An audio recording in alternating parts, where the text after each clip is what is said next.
Hi guys, Nag Ashwin തിരക്കഥയിൽ സംവിധാനം ചെയ്ത പ്രഭാസ്, അമിതാഭ് ബച്ചൻ, ദീപിക പദുക്കോൺ, കമലഹാസൻ, ദുൽഖർ, അന്നാബൻ, ശോഭന അങ്ങനെ താരനിരകളോട് നിറഞ്ഞ സിനിമയായ കൽക്കി. ഒരുപാട് ക്യാമിയോ റോൾസ് വരാനുണ്ട്. വമ്പൻ താരനിര കൊണ്ട് നിറഞ്ഞ കൽക്കി എന്ന സിനിമയെ കുറിച്ച് അഭിപ്രായം പറയാനാണ് ഇന്ന് ഞാൻ വന്നിട്ടുള്ളത്. ഭയങ്കരമായിട്ട് വെയിറ്റിംഗ് ആയിരുന്നു. ആക്ച്വലി പറഞ്ഞാലേ എനിക്ക് പോകാൻ ഒട്ടും ഇത് വയ്യായിരുന്നു. പക്ഷെ ഇതിന്റെ ട്രെയിലർ കണ്ട് ഭയങ്കര ഒരു പ്രതീക്ഷിച്ച് ഭയങ്കര കട്ട വെയിറ്റിംഗ് ആയിട്ടുള്ള കുറെ നാളിന് ശേഷമുള്ള കട്ട വെയിറ്റിംഗ് ആയിട്ടുള്ള ഒരു മൂവിയായിരുന്നു. ഒരാഴ്ച മുന്നേ ഞാൻ ടിക്കറ്റ് ബുക്ക് ചെയ്തിട്ടുണ്ടായിരുന്നു. അത്ര വെയിറ്റിംഗ് ഉള്ള ഒരു പടമായതുകൊണ്ട് ഞാൻ അതെല്ലാം സഹിച്ച് സിനിമക്ക് പോയി. ഒട്ടും നഷ്ടവും പറയാനില്ല. കിടിലം പടമാണ്, കിടിലോസ്കി പടമാണ്. വേറെ ലെവൽ സാധനം നമുക്ക് കിട്ടിയെന്ന് വേണം പറയാൻ. ആദ്യം പറയേണ്ടത് ഇതിന്റെ തിരക്കഥ സംവിധായകനായ നാഗശ്വിന്റെ മേക്കിങ്ങിനെ കുറിച്ചാണ്. ഫസ്റ്റ് ഓഫ് ഓൾ കിടിലം തിരക്കഥയാണ്. ഭയങ്കര ക്ലാരിറ്റി ഉള്ള ഭയങ്കര എന്താ പറയാ ഭയങ്കര ഹെവിയായ റോളാണ് എല്ലാവർക്കും കിട്ടിയിരിക്കുന്നത്. അപ്പൊ ഓരോ റോളും ഭയങ്കര ഓരോ റോളിനും അതിൻ്റെതായ പവർ ഉണ്ട്. അങ്ങനെ നല്ല കെട്ടുറപ്പുള്ള തിരക്കഥയാണ്. അടിപൊളിയായിട്ടുണ്ട്. നല്ല സ്ട്രോങ് ആണ്. മഹാഭാരത കഥയും കൽക്കി അവതാരമൊക്കെ ബ്ലെൻഡ് ചെയ്തിട്ട് വേറെ ലെവൽ സാധനം നമ്മളെ മുന്നിൽ കൊണ്ടിട്ടില്ലേ. കൂടാതെ ഏറ്റവും ഇമ്പോർട്ടൻ്റ് ആയിട്ട് മേക്കിംഗ്, ഡയറക്ഷൻ വേറെ ലെവലായിട്ടുണ്ട്. ഒരു ഇന്റർനാഷണൽ പടം കാണുന്ന ഒരു ഫീലിംഗ് ഉണ്ടായിരുന്നു. നമുക്ക് എന്തെങ്കിലും ഇഷ്ടംപോലെ VFX അടിപൊളിയായ പടങ്ങൾ അറിയിട്ടുണ്ട്. പക്ഷെ ഇത് അറ്റ്മോസ്റ്റ് പെർഫെക്ഷനിൽ VFX ചെയ്ത ഒരു പടാന്ന് വേണം പറയാൻ. പിന്നെ 1-2 പോയിന്റുകൾ എനിക്ക് അത്ര ഗംഭീരമല്ല തോന്നിയിട്ടുണ്ട്. ഒന്ന്, ഒരു കടലിന്റെ അടുത്തുള്ള ഒരു സീൻ ഉണ്ടായിരുന്നു. ആ സീൻ എനിക്ക് കുറച്ച് തോന്നി. പിന്നെ അതുപോലെ തന്നെ അമിതാഭ് ബച്ചന്റെ ചെറുപ്പകാലം കാണിക്കുന്ന സീനുകളിൽ പുള്ളിക്കാരെ സംസാരിക്കുന്നതും പുള്ളിക്കാരന്റെ മുഖഭാവവും അതൊക്കെ അത്ര ഒരു പെർഫെക്ഷനിലോട്ട് വന്നില്ല. അല്ലാത്ത പക്ഷെ പടം മൊത്തം വേറെ ലെവൽ VFX സാധനങ്ങൾ നമ്മൾ കാണും.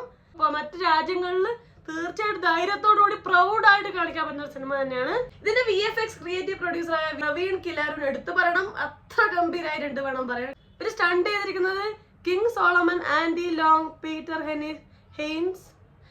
Heinz, Satheesh Anbariv, Nick Powell. ഓഹ് കിടിലം. സ്റ്റണ്ട് സീനെല്ലാം മാരകമായിട്ടുണ്ട്. വേറെ ലെവൽ സംഭവമായിട്ടുണ്ട്. പിന്നെ ഇതിന്റെ കോസ്റ്റ്യൂം സംഭവങ്ങളൊക്കെ കിടിലായിട്ടുണ്ട്. അതുപോലെ തന്നെ ഇതിന്റെ എഡിറ്റിംഗ് ചെയ്ത കോട്ടഗിരി വെങ്കടേശ്വര റാവു എടുത്തു പറയണം. അതാണ് ടെക്നിക്കൽ സൈഡിലും വേറെ ലെവൽ കിടിലോസ്കി. പിന്നെ എടുത്തു പറയണം ആർട്ട് ഡയറക്ഷൻ ചെയ്തിരിക്കുന്ന അനിൽ ജാദവ്, സന്തോഷ് ഷെട്ടി, വേലു അതുപോലെ തന്നെ റംബോൺ ഇവരെല്ലാരും കിടിലായിട്ടുണ്ട്. അതുപോലെ തന്നെ മ്യൂസിക് ചെയ്തിരിക്കുന്ന സന്തോഷ് നാരായണനാണ്. അടിപൊളിയായിട്ടുണ്ട്.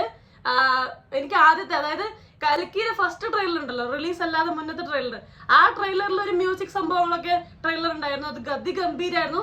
ആ ലെവലിലൊരു സംഭവം ഞാൻ പ്രതീക്ഷിച്ചു. അത്രയും കിട്ടിയില്ലെങ്കിലും അടിപൊളിയായിരുന്നു. സിനിമ പറഞ്ഞത് ഫ്യൂച്ചറാണ്. 2898 AD നടക്കുന്ന സംഭവങ്ങളാണ് പറയുന്നത്. അവിടുത്തെ അപ്പോഴുണ്ടാകുന്ന ടെക്നോളജി, മെഷീനറി സംഭവങ്ങളെല്ലാം കിടിലോസ്കി ആയിട്ടുണ്ട്. ഇതിൽ ഉപയോഗിച്ച കുറെ സാധനങ്ങളൊക്കെ, കുറെ മെഷീനറി സംഭവങ്ങളൊക്കെ റിയൽ ആയിട്ട് അവർ ഉണ്ടാക്കി എന്നാ പറഞ്ഞത് സിനിമക്ക് വേണ്ടിയിട്ട്. ഹോളിവുഡ് സിനിമകളിൽ അങ്ങനത്തെ സംഭവങ്ങൾ കാണാറ്. ഇതിലിപ്പോ സിനിമക്ക് വേണ്ടി ആ മെഷീനറീസ് ഒക്കെ ഉണ്ടാക്കി പറഞ്ഞ ഗംഭീരമാണ്. അത് റിയലിസ്റ്റിക് ആയിട്ട് തന്നെ ഫീൽ ചെയ്യുന്നുണ്ട്. അത് എടുത്തു പറയണം. അതാ പറയുന്നത്, എല്ലാ ടെക്നിക്കൽ സൈഡ് കിട്ടില്ലായിരുന്നു.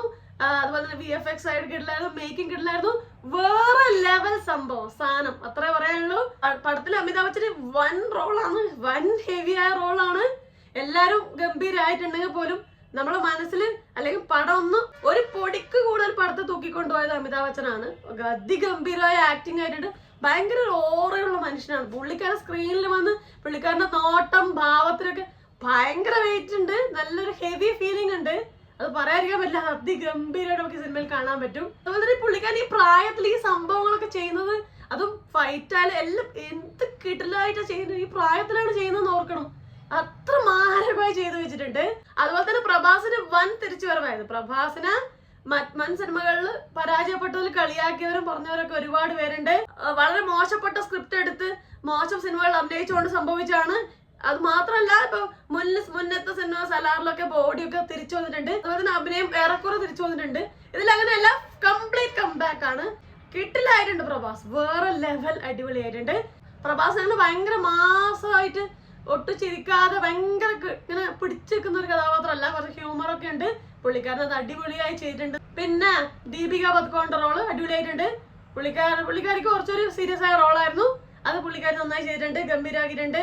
പിന്നെ പറയേണ്ടത് അന്നാബിന്റെ റോള് കിട്ടില്ലാണേ. അതൊരു കുട്ടിത്തൊക്കെ ഉള്ള, ഒരു കോമഡി ഒക്കെ ഉള്ള, എന്നാൽ നല്ല ആക്ഷൻ സംഭവങ്ങളൊക്കെ ഉള്ള കിട്ടില്ല റോളാണ്. അത് സൂപ്പറായിട്ട് പുള്ളിക്കാരി ചെയ്യും. പുള്ളിക്കാരിയുടെ അപ്പിയറൻസ്, ലുക്ക്, ആ ഒരു ക്യാരക്ടർ വളരെയധികം യോജിക്കുന്ന സംഭവമാണ്. അത് പുള്ളിക്കാരി ചെയ്തത് ഭയങ്കര രസമായിട്ടുണ്ട്, സൂപ്പർ ആയിട്ടുണ്ട്. പിന്നെ ദുൽഖർ ഉണ്ട്, നിങ്ങൾക്ക് എല്ലാവർക്കും അറിയാലോ സിനിമയില്, അത് പറയേണ്ട കാര്യമില്ല, എല്ലാവർക്കും അറിയാം എവിടെയാണെന്നുള്ളത് മാത്രം പ്രതീക്ഷയുള്ളൂ. അപ്പൊ അത് എവിടെയാണ് ഞാൻ പറയുന്നില്ല. പക്ഷെ പുള്ളിക്കാരുടെ റോള് വളരെ ചെറുതായി പോയി തോന്നി. കാരണം ഒരുപാട് പ്രതീക്ഷിച്ച് ഭയങ്കര സംഭവമായിട്ട് വരുന്നില്ല ഒരു കാത്തിരിപ്പുണ്ടായിരുന്നു. പക്ഷെ അത്ര വലിയ റോള് പുള്ളിക്കാരിൽ കിട്ടിയിട്ടില്ല. മേ ബി നെക്സ്റ്റ് പാർട്ടിൽ പുള്ളിക്കാരൻ ഒരു ഹെവി ആയ സംഭവം വരാനുണ്ടോ അറിയില്ല. എന്തായാലും ഉള്ള ഭാഗം നന്നായി ചെയ്തിട്ടുണ്ട്. പിന്നെ പറഞ്ഞ ശോഭന അതിഗംഭീരമായി ചെയ്തിട്ടുണ്ട്. വലിയ നല്ല പവറുള്ള റോളാണ്, അത് നന്നായി ക്യാരി ഓവർ ചെയ്തിട്ടുണ്ട്, കിടലായിട്ടുണ്ട്. പിന്നെ പശുപതി വരുന്നുണ്ട്, അടിപൊളിയായിട്ടുണ്ട്. പിന്നെ ബുജ്ജി എന്നുള്ള ക്യാരക്ടറിന് വോയിസ് ഓവർ കൊടുത്ത പുള്ളിക്കാരി അടിപൊളിയായിട്ടുണ്ട്. ആരാണെന്ന് ഞാൻ പറയുന്നില്ല, നിങ്ങൾക്ക് അറിയുന്നുണ്ടാവും, പക്ഷെ ഞാൻ പറഞ്ഞ് സ്പോയിൽ ആകുന്നില്ല. ദിഷ പട്ടാനിയുണ്ട്, ട്രെയിലറിലൊക്കെ കണ്ടാണ്, അടിപൊളി റോൾ തന്നെ, അടിപൊളിയായി ചെയ്തിട്ടുണ്ട്. ബ്രഹ്മാനന്ദനുണ്ട്, നന്നായിട്ടുണ്ട്. ഞാൻ വിചാരിച്ചു ഈ ട്രെയിലറൊക്കെ കണ്ടപ്പോൾ പുള്ളിക്കാരൻ കോമഡി ഒക്കെ ആയിട്ട് വരുന്നതുകൊണ്ട് തന്നെ ഈ സിനിമയുടെ ഒരു സീരിയസ്നെസ് പോവുക, ചിലപ്പോൾ കോമഡി ചേർത്താൽ അത് കൊളാവുമല്ലോ, അങ്ങനെയൊക്കെ ആവുമോ. പക്ഷെ എങ്കിലും കിഡ്ലായി ചെയ്തിട്ടുണ്ട്, അടിപൊളിയായിട്ടുണ്ട്. പിന്നെ ആസ്വാദ ചാറ്റർജി അഭിനയിച്ചിട്ടുണ്ട്, കിഡ്ലായിട്ടുണ്ട്. അതാണ് എല്ലാവരും കിഡ്ലായിട്ട് അഭിനയിച്ചിട്ടുണ്ട്. എല്ലാവരും ഒരുപോലെ ഈക്വലി എഫോർട്ട് എടുത്ത് ഗംഭീരാക്കിയ പടാണ്. അതിൽ എടുത്തു പറയേണ്ടതും ഏറ്റവും ഇമ്പോർട്ടൻ്റ് ആയി പറയേണ്ടതും ഇതിന്റെ കപ്പിത്താൻ തന്നെയാണ്. അതായത് ഇതിന്റെ ഡയറക്ടർ തന്നെയാണ് നമ്മൾ ഏറ്റവും ഇമ്പോർട്ടൻ്റ് ആയി പറയേണ്ടത്. കാലക്കിരുണ്ട്, പുള്ളി അടിപൊളിയായിട്ട് ഇത് കൊണ്ടുപോയിട്ടുണ്ട്. നമുക്ക് ഇതിന്റെ സെക്കൻഡ് പാർട്ടിനായി കട്ട വെയിറ്റിംഗ് ആണ്. അപ്പൊ ഇതൊക്കെയാണ് എനിക്ക് സിനിമയെ കുറിച്ചുള്ള അഭിപ്രായം. എനിക്ക് ഭയങ്കര ഇഷ്ടപ്പെട്ടു. നിങ്ങൾ ഈ സിനിമ കണ്ടവരാണോ? നിങ്ങൾക്ക് ഈ സിനിമ ഇഷ്ടപ്പെട്ടോ? എന്തൊക്കെയാണ് പ്രതീക്ഷകൾ?